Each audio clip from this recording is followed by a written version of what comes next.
We begin our cover story with some major developments that are taking place in Islamabad. An announcement is expected in the next 48 hours. On India's demand, Pakistan may finally arrest MasoodAzhar. A decision is pending. The Interior Ministry of Pakistan wants him arrested.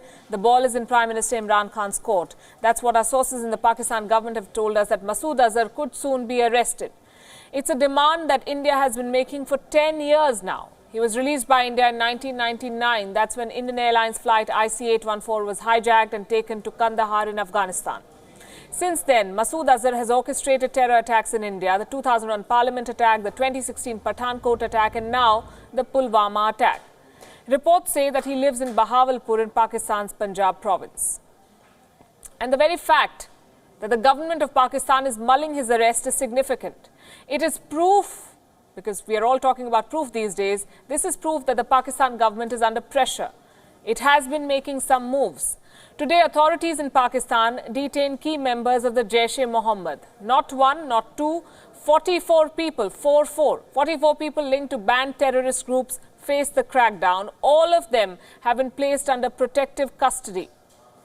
There is one name in this list that stands out. The name is Abdul Rauf Ashgar.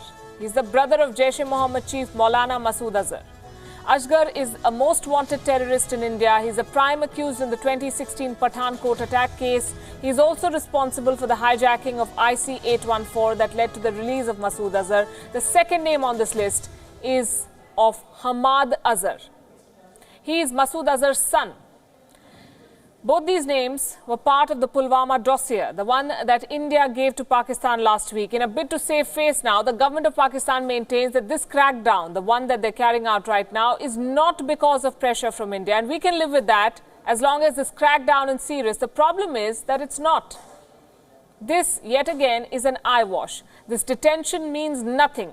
There is no curb on the activities of these terror groups in Pakistan. The detention is just a smokescreen designed to evade the scrutiny of the Financial Action Task Force, the FATF, which has been blocking the flow of money to Pakistan. The FATF, we can tell you, has set a tight deadline for Pakistan. The government must curb the funding of terror groups. The FATF is a terror financing watchdog. It is unhappy with Pakistan's progress. Pakistan is on the grey list of states that sponsor terror. If Pakistan does not mend its ways, the FATF will blacklist it. And that is going to be very bad news, both for the country and its Prime Minister Imran Khan. They will stop getting international loans, loans which are Pakistan's lifeline right now. Organizations like the World Bank will not lend to Pakistan, and that will mean the death sentence to an economy which is already on life support. Unfortunately, none of this makes Pakistan see sense. It is on the brink of catastrophe, but it will not stop needling India. The border with India remains tense. In the last week alone, there have been more than 60 ceasefire violations by the Pakistanis. The latest one happened today in the Nowshera sector of Jammu and Kashmir. And so far, this unprovoked firing has killed 4 people. Several others have been hurt. No wonder then that the Indian forces remain on alert. Sources have told Wion that the Balakot-related operations are over now. The focus has been shifted to the diplomatic offensive. World powers are standing with India right now. They're speaking India's language. This is the time to cash in on the momentum. India wants demonstrable action by Pakistan against terror groups, action which is evident. Sources say that New Delhi is not happy with what Pakistan has done so far, the so-called crackdown. For 2 days now, Islamabad has been talking about action against United Nations-listed terror groups. New Delhi calls all of this, quote-unquote, mere leaks to the media. Where is the action? India's wish list is very clear. Topping the agenda is MasoodAzhar. India wants him to be listed as a global terrorist at the United Nations. The government of India is reaching out to all the permanent members of the UN Security Council. At the forefront of this effort has been France. It has already pushed a proposal. The US and the UK have backed it. Russia in the past has supported India's stance. China is the only joker in this pack. There is no clarity on which way Beijing will vote. Meanwhile, the Indian Navy today sent out a message to Pakistan. Here's India's Navy Chief Admiral Sunil Lamba speaking about the Pulwama terror attack. The Indo-Pacific region has witnessed multiple forms of terrorism in recent years, and few countries in this part of the world have been spared by this cause. The global nature which terrorism has acquired in recent times has further enhanced the scope of this threat. The Indian Navy has been keeping a tight watch on the seas after the terrorist attack in Pulwama. The Navy chief said that terrorists are being trained to carry out attacks using sea routes. There have been some overt actions by some nations in order to accrue territorial gains.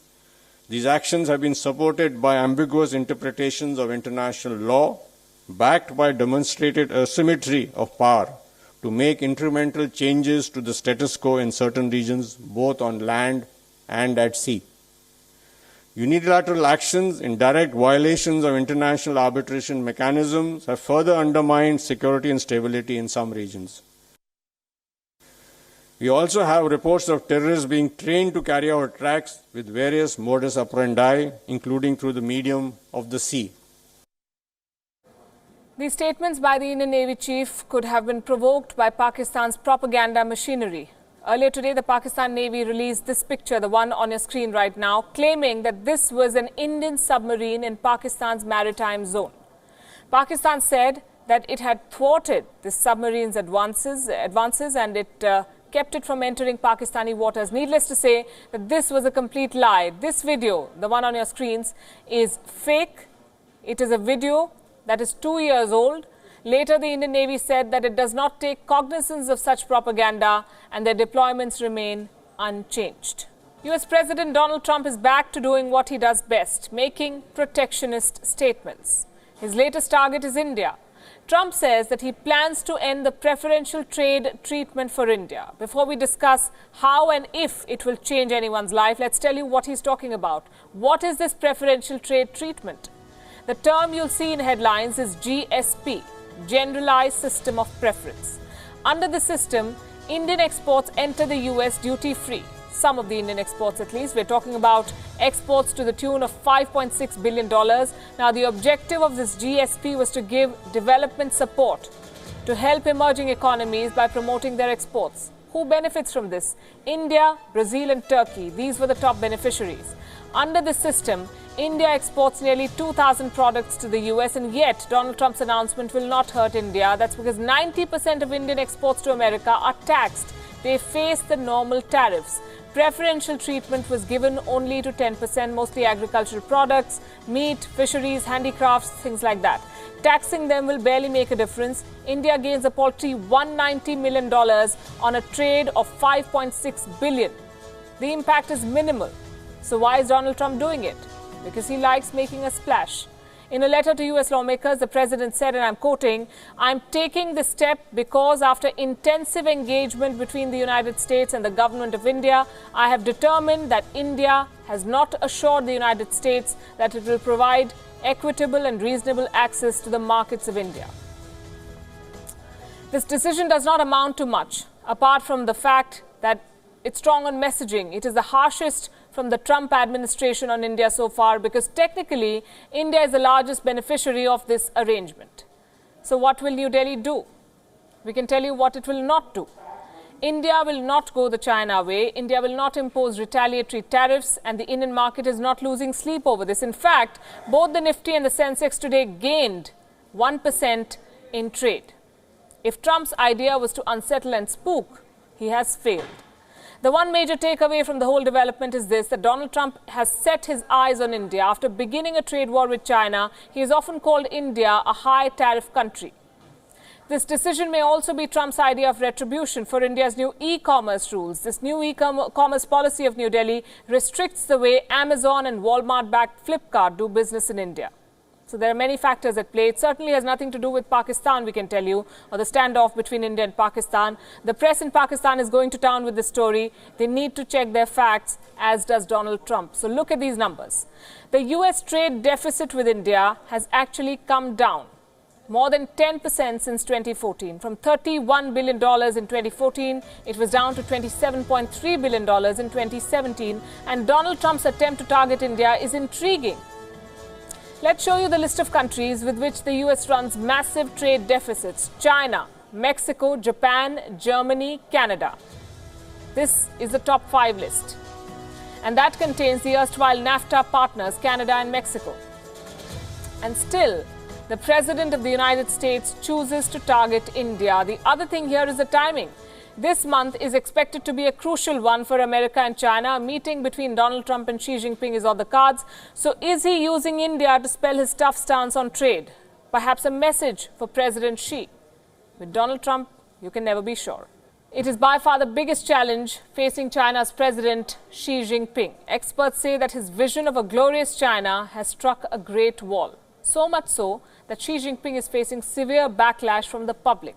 The economy is floundering. Growth in 2019 is expected to be between 6 and 6.5%. As I said, the lowest economic growth forecast in 29 years. And Xi Jinping, the response of Xi Jinping, in fact, has been simple.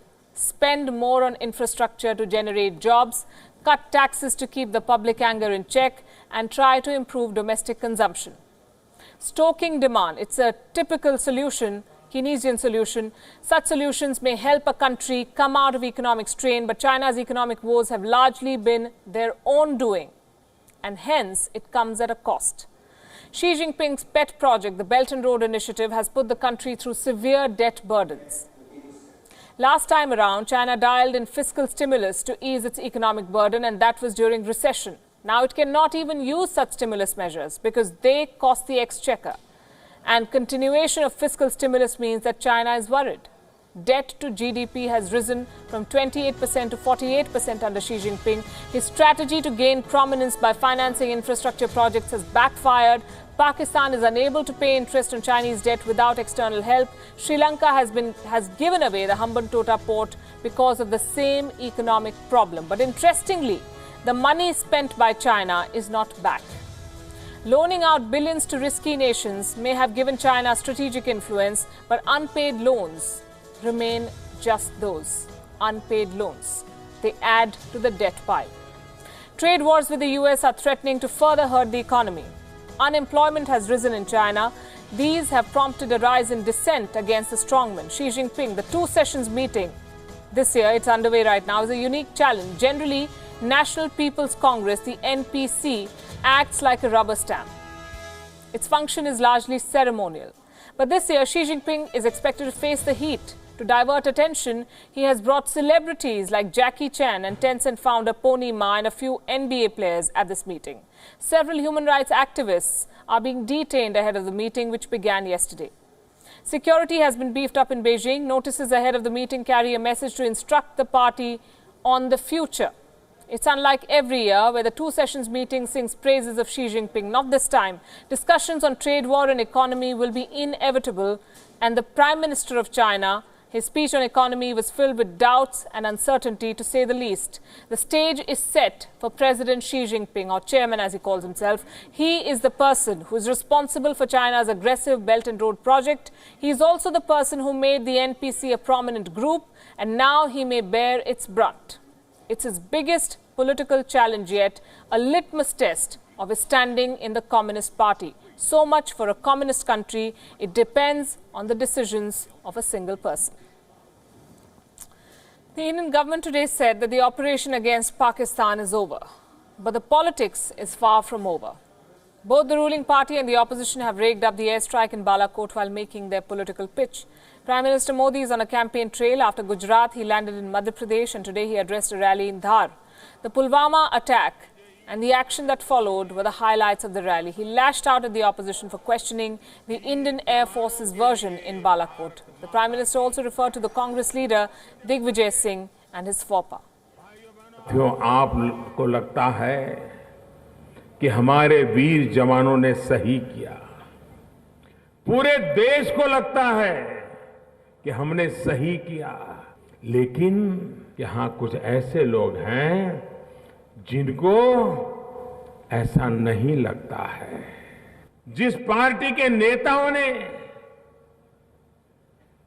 हमारी पराक्रमी सेना के हाथ बांध करके रखे, उसके नेता अब हमारे वीर जवानों के सामर्थ्य पर सवाल उठा रहे हैं। मध्य प्रदेश के एक नेता जरा और आगे नजर आते हैं। साथियों, आज सुबह ही इन महाशय ने पुलवामा में हुए आतंकी हमले को दुर्घटना करार दिया है.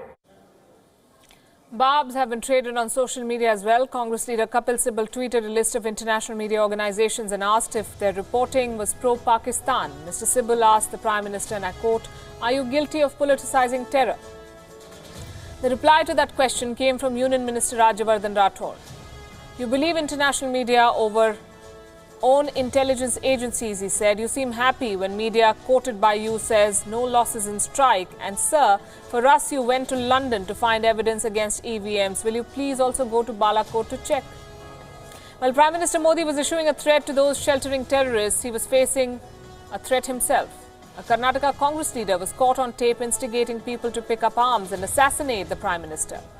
The Congress leader reportedly said, and I quote, "If anything or anyone tries to demolish the democracy of this country, he should be killed. If you have guts, kill Modi."